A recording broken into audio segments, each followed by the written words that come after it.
Live look at the White House as the Trump administration looks to change the landscape of future elections. President Trump announcing he plans to sign an executive order that would require voter ID. He also said it would eliminate mail-in voting.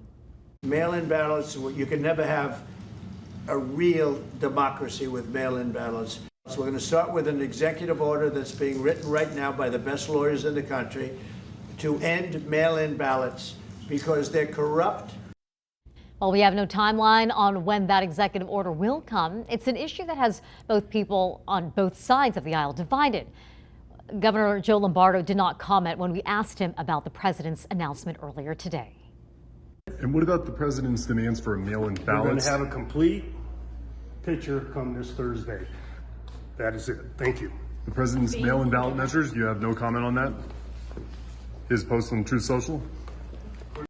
Governor walking away from our Will Silverstein, shaking his head, obviously irritated by that question. He said he wasn't going to take any questions at that 2-minute statement about what's happening with the cyber attack, but we don't often get a chance to ask him questions, so Will took a shot today.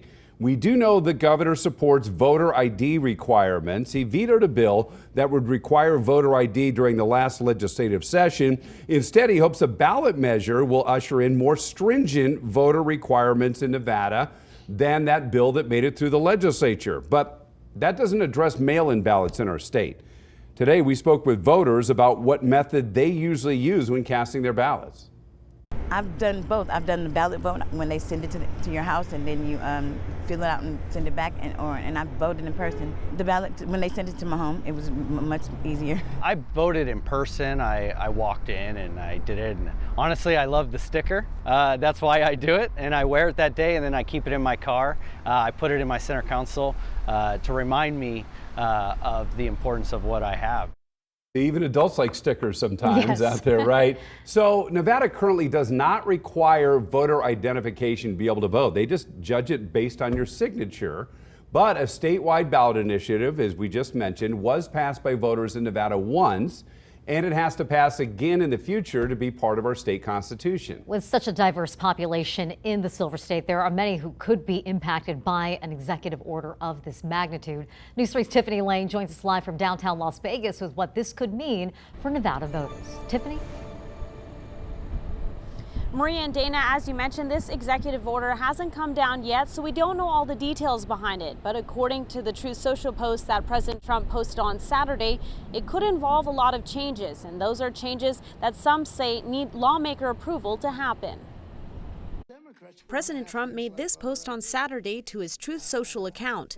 With big changes he's promising soon through executive action, all having to do with changing the election process throughout the country. The Constitution makes it really clear that this is the purview of the states. The Constitution makes it very clear that if the federal government wants to kind of override some of the state laws about how the elections are conducted, that has to come from Congress. The post promises to require voter identification. While the Silver State doesn't have this in place right now, there is a ballot question that passed last year to require it, to have it amended into law. Now, the question has to pass by a majority again in 2026 for that to happen.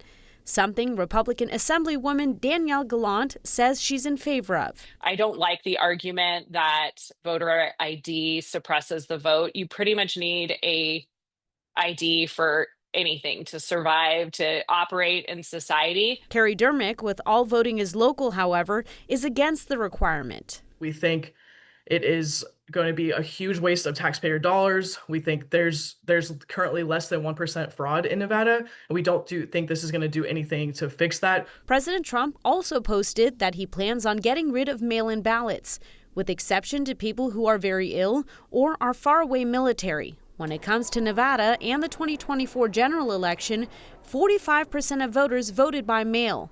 It was 51% in 2022. Dermick says this is especially important for rural and tribal voters. There's some people that live 30 minutes, an hour, 2 hours, 3 hours away from an actual in-person polling place. They have that other accessible option that they're able to use to vote by mail. Gallant also believes voting by mail is a bipartisan issue and should continue to exist in some form. I liked it when Nevada had it just based on request, regardless of your situation. It costs our state millions of dollars to do the universal mail-in ballots when we mail them out to everyone. UNLV Associate Political Science Professor Dr. Rebecca Gill says the mail-in ballot comments by President Trump put a perception that elections are not secure, something she says has been proven incorrect in Nevada. We do voter registration ahead of time, and part of that voter registration requires you to include your signature. And these things actually are signature matched. Now, President Trump, in that same Truth Social post, said that he also wants to go to using paper ballots only. Now, Dr. Gill says, especially in the state of Nevada, that could be a problem, and she says it's not feasible. We use the machines here, and she says going to that paper ballot format could really delay count times, and she says that studies have also proved that paper ballots have more errors in that count process. Reporting live from downtown Las Vegas, I'm Tiffany Lane for News 3. Back to you. All right, multiple sides on this issue. Thank you for presenting that tonight, Tiffany. So in a statement from Nevada Secretary of State Francisco Aguilar, he says in part, Nevadans continue to demand mail ballots with our 24/7 economy, our rural geography, and our diverse population.